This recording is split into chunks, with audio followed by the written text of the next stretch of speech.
이 세상을 살아가는 동안에 나의 힘을 의지할 수 없으니 기도하고 낙심하지 말 것은 주께서 참 소망이 되심이라.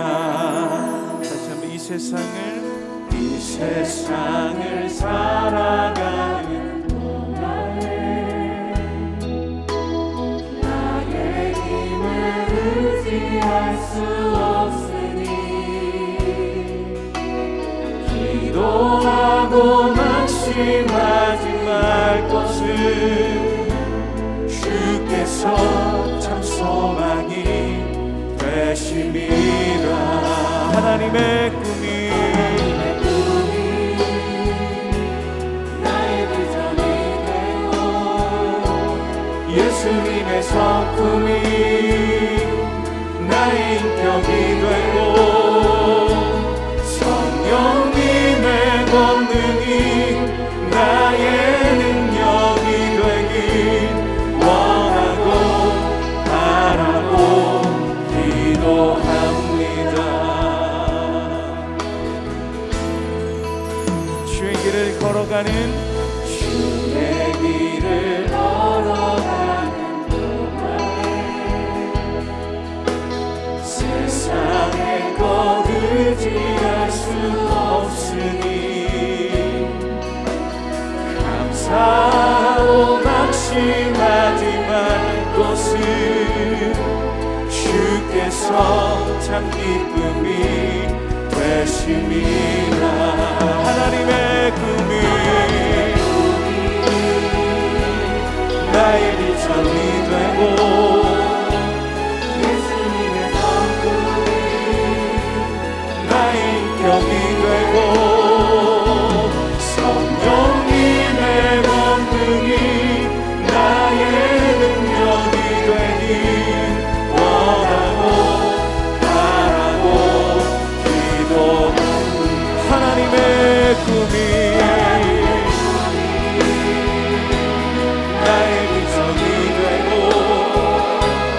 예수님의 성품이 나의 인격이 되고 성령님의 권능이 나의 능력이 되길 원하고 바라고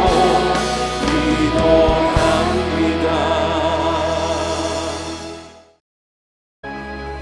그런즉 어찌하리요? 우리가 법 아래 있지 아니하고 은혜 아래 있으니 죄를 지으리요? 그럴 수 없느니라.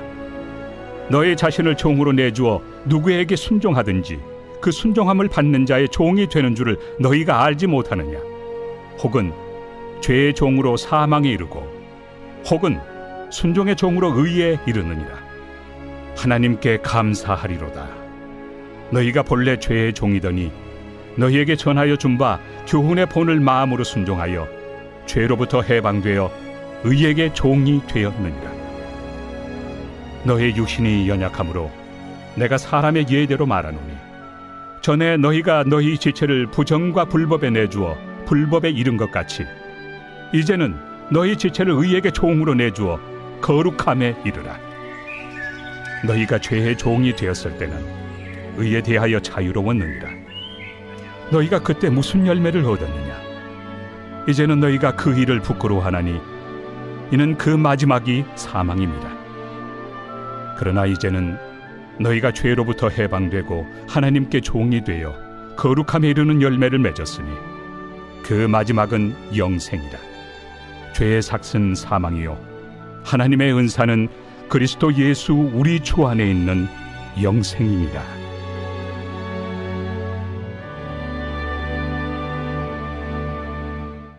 할렐루야. 날마다 새롭게 시작할 수 있는 은혜, 지나간 날은 기억하지 않으시고 새로운 오늘을 기대하시는 그 하나님의 은혜, 우리를 향한 놀라운 하나님의 은혜에 합당한 삶을 살아갈 수 있도록 이 시간을 말씀으로 충만케 하시길 원합니다. 우리가 믿는 바는 무엇인가요? 창조와 부활의 하나님, 죽은 자를 살리시며 없는 것을 있는 것으로 부르시는 하나님, 우리를 죽은 자들 가운데서 다시 살리실 것이라 말씀하신 하나님의 약속을 우리는 믿습니다. 그리고 우리는 예수 그리스도, 하나님의 아들 예수 그리스도를 통해 이 모든 약속을 확증해 주시며 우리로 하여금 예수님을 믿게 하시는 그 믿음으로 의롭다 여겨주시는 줄 믿습니다. 우리는 이 믿음으로 의롭다 여김을 받고 구원을 받았으며 하나님께서 온전히 이 구원을 이루실 것입니다. 하지만 안타까운 사실은 이 명백한 사실, 말씀을 통해 다 이루겠다 약속하신 이 사실을 믿지 못하는 사람들은 당시 바울의 편지를 받고 있는 그 로마 시대에도, 그리고 지금 우리가 살아가는 이 세상에도 여전히 존재하고 있음을 봅니다.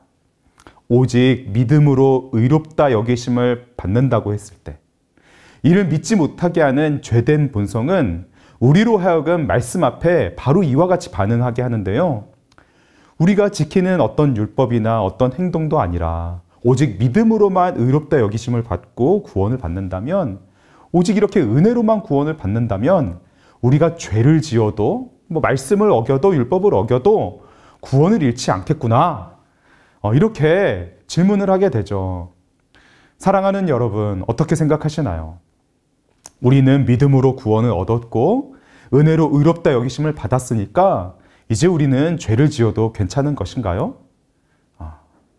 우리의 머리와 입술로는 당연히 안 된다고 하지만 우리의 삶을 면밀히 들여다보면 어쩌면 우리도 결정적인 순간에는 어쩔 수 없는 것이라고 하면서 타협하며 죄의 길에 들어설 때 우리의 머릿속을 스치고 지나가는 생각이 또 이와 같음을 보게 됩니다.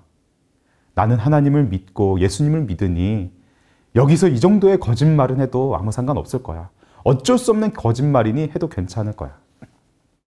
잠깐 눈을 감고 모른 척하면 지금 당장 큰 손해를 면하거나 생각하지 못했던 이익을 얻을 수 있는데, 이거 좀 눈 감아주면 그냥 넘어가면 이 또한 지혜이고 괜찮을 거야 하면서 이미 구원은 얻었으니 이 정도의 죄쯤은 큰 문제 없겠지, 회개하면 되지 라고 생각하면서 그러한 엉뚱한 확신 속에, 잘못된 확신 속에 행동하고 있는 모습을 우리 스스로 발견하게 됩니다. 바울은 로마의 성도들과 우리들에게 다음과 같이 말합니다. 오늘 본문 6장 15절인데요. 다시 한번 읽어보겠습니다. 그런즉 어찌하리요? 우리가 법 아래 있지 아니하고 은혜 아래 있으니 죄를 지으리요? 그럴 수 없느니라. 그럴 수 없느니라. 아멘. C.S. 루이스가 자신의 글에서 말한 것과 같이 인생은 작은 시내가 모여서 큰 강을 이루는 강줄기와 같다기보다는 나뭇가지와 같다고 하였습니다. 갈림길에 서게 되고 둘 중 하나에 있게 되고 같은 지점에서 나뉘었을지라도 점점 더 멀어져서 전혀 다른 위치에 있게 되는, 인생은 이러한 나뭇가지와 같은 갈림길이라고 하였는데요. 정말 그런 것 같습니다. 어느 한쪽에만 속하게 되는 것이죠. 너희 자신을 종으로 내어주어 누구에게 순종하든지 그 순종함을 받은 자의 종이 되는 줄을 너희가 알지 못하느냐? 혹은 죄의 종으로 사망에 이르고 혹은 순종의 종으로 의에 이르느니라. 아멘. 인생은 두 갈래입니다. 오늘 우리가 살아가는 삶 속에서, 우리의 삶의 자리에서, 그 자리에서 우리가 취하는 행동, 취하는 모습, 취하는 태도도 둘 중에 하나입니다. 죄의 종이 되어 사망에 이르든지 순종의 종이 되어 의에 이르든지 둘 중에 하나이죠. 죄의 종이 되었는데 의에 이를 수도 없고 순종의 종으로서 사망에 이를 수도 없는 것입니다. 우리의 죄된 본성은 우리를 유혹합니다. 어떻게 유혹하나요? 죄의 종이면서도 의에 이를 수 있다고 말하고, 죄를 지으면서도 은혜 아래 있을 수 있다, 그것이 가능하다라고 우리를 속입니다. 우리는 얼마나 이러한 유혹에 많이 속아 넘어가나요? 하나님께서 만드신 이 세상, 그 무엇을 보아도 이런 것은 없습니다. 완전히 암흑이면서 동시에 환한 곳이 있나요? 과일이 썩으면서 신선하다 말할 수 있나요? 병이 들어가면서 동시에 건강할 수가 있나요? 제 아무리 달리기를 잘하는 사람도 앞으로 달리면서 동시에 뒤로 달릴 수 있는 사람은 없습니다. 이런 것은 애초에 불가능한 것이죠. 그런 것은 없습니다. 죄의 종은 사망에, 순종의 종은 의에 이릅니다. 우리는 오늘 어떠한 종이 되어야 할까요? 사도 바울은 순종의 종이 되어 의에 이릅시다 라고 말하지는 않습니다. 바울이 무엇이라고 말하나요? 하나님께 감사함을 고백하면서 이와 같이 고백하는데요. 17절, 18절 말씀 함께 읽겠습니다. 하나님께 감사하리로다. 너희가 본래 죄의 종이더니 너희에게 전하여 준 바 교훈의 본을 마음으로 순종하여 죄로부터 해방되어 의에게 종이 되었느니라. 아멘. 본래 죄의 종은 순종의 종, 이 순종의 종이 될 그것을 선택할 수 있는 자유 자체가 없습니다. 죄의 종은 죄의 종이죠. 사망에 이를 수밖에 없는, 오직 사망으로만 달려가게 되어 있는 그러한 죄의 상태에 있는 사람은 죄의 종입니다. 그런 죄의 종이 어떻게 순종의 종이 될 수 있을까요? 노력하고 훈련하고 애쓰면 되는 것일까요? 죄의 종이 노력하면 선한 것을 만들어낼 수가 있을까요? 훈련하고 배우고 애쓰면 죄의 종이 의롭게 될 수 있을까요? 아닙니다. 오직 은혜로만 가능합니다. 죄의 종이 순종의 종이 되어 마음에서부터 하나님께서 주신 말씀을 지킬 수 있는 것은 오직 우리를 긍휼히 여기사 예수 그리스도를 통해 복음을 주신 하나님의 은혜, 그 은혜로만 가능합니다. 사랑하는 성도 여러분, 가장 먼저 우리는 바로 이러한 은혜를 받은 자임에 진심으로 감사를 올려드리길 원합니다. 그리고 이 은혜만으로 만족할 수 있기를 원합니다. 세상은 우리가 바로 이러한 은혜를 받은 자임을 잊어버리게 만듭니다. 죄의 종에서 순종의 종으로 바뀌어진 존재임을 기억하지 못하게 만듭니다. 그리고 서로를 그러한 순종의 종으로 바라보지도 못하게 만듭니다. 분주한 일상과 완전히 얽혀버려서 풀려고 하면 할수록 더욱더 엉켜버리는 그러한 인생의 숱한 문제들과 그리고 마음을 조여들게 해서 항상 생각만 해도 가슴을 답답하게 만드는 자녀, 건강, 경제적인 문제, 이러한 많은 문제들. 마귀는 우리의 마음을 이러한 것들로 사로잡아 하나님께서 주신 은혜로 감격하지 못하게 만들어 버립니다. 그리고 거기서 멈추는 것이 아니라 결국 삶을 통해 거룩함에 이르는 열매, 그러한 열매가 아닌 죄의 열매를 맺도록 합니다. 우리의 마음의 중심에 은혜와 감격이 늘 넘치기를 원합니다. 사망의 자리에서 생명의 자리로 옮겨주신 그 은혜를 가지고 마음에서부터 말씀에 순종하는 삶을 살아가길 원합니다. 결국에는 열매로 알게 될 것입니다.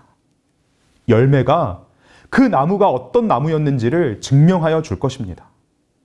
우리가 믿음의 은혜, 그 은혜 아래 순종의 종으로 살아간 순종의 나무였다면 하나님께서는 우리의 삶을 통해 이와 같은 열매를 맺게 해주실 것입니다. 함께 22절 말씀 읽어보겠습니다. 그러나 이제는 너희가 죄로부터 해방되고 하나님께 종이 되어 거룩함에 이르는 열매를 맺었으니 그 마지막은 영생이라. 아멘. 죄로부터 해방되어 하나님의 종으로서 그 맺는 삶의 열매는 어떤 열매인가요? 거룩함에 이르는 열매입니다. 거룩함이란 무엇인가요? 하나님의 뜻과 합치된, 하나님의 뜻과 완전 일치된 삶을 살아가는 것이 하나님을 닮은 삶이 바로 거룩함입니다. 오늘 우리의 각자의 삶 속에서 어떠한 일을 하든지 아내로서, 남편으로서, 자녀로서, 그리고 직장에서, 사업장에서 맡은 위치에서, 학교에서 내가 어떠한 일을 하든지, 그리고 누구를 만나든지 우리가 은혜 충만한 예수 그리스도의 순종의 자녀라면 우리가 하는 일과 그 역할은 다 다를지라도, 전혀 다른 상황 속에서 삶을 살아갈지라도 우리가 맺는 열매는 동일할 것입니다. 거룩함에 이르는 열매. 하나님의 뜻과 일치된 삶을 살아가는 그 거룩함의 열매는 우리 모두 동일할 것입니다. 오늘 이 열매를 함께 맺어가길 원합니다. 이러한 거룩함에 이르는 그 열매, 그 열매의 마지막은 무엇인가요? 우리는 최종적으로 어떠한 열매를 바라며 순종의 종으로 은혜 충만한 가운데 살아가야 할까요? 끝으로 우리가 오늘 붙들고 살아갈, 가능하다면 함께 암송하길 원하는 말씀이 바로 23절인데요. 암송하는 마음으로 23절을 같이 함께 읽겠습니다. 죄의 삭은 사망이요 하나님의 은사는 그리스도 예수 우리 주 안에 있는 영생이니라. 아멘.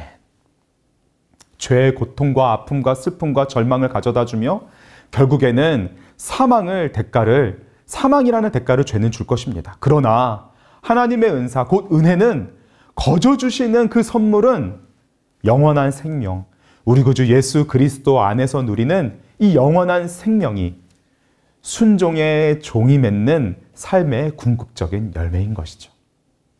주 안에 사랑하는 성도 여러분, 오늘 이 믿음을 가지고 죄의 유혹을 잘라내며 순종의 종으로서 거룩함에 이르는 열매, 어떠한 상황에서도 영생을 바라보는 소망을 가지고 삶의 자리에서 풍성한 열매로 승리하는 우리가 되기를 간절히 원합니다. 오늘 우리에게 주신 말씀을 잘 기억하면서 다음 기도 제목으로 함께 기도하길 원합니다. 주님의 말씀 앞에서 믿음으로 순수하게 반응하며 은혜에 합당한 마음으로 순종하는 삶을 살아가게 하여 주소서. 은혜 아래서도 죄를 지을 수 있고 죄를 지어도 아무런 문제가 없다고 유혹하는 마귀의 속임에 빠지지 않게 하소서. 오직 성령님의 인도하심만을 따라 하나님의 종으로 살아가게 하소서. 하나님께서 베풀어 주시는 은혜에 합당한 순종의 열매, 거룩의 열매를 풍성히 맺게 하여 주소서. 영생의 기쁨을 누리고 전하는 삶이 되게 하소서. 아멘. 함께 기도하겠습니다.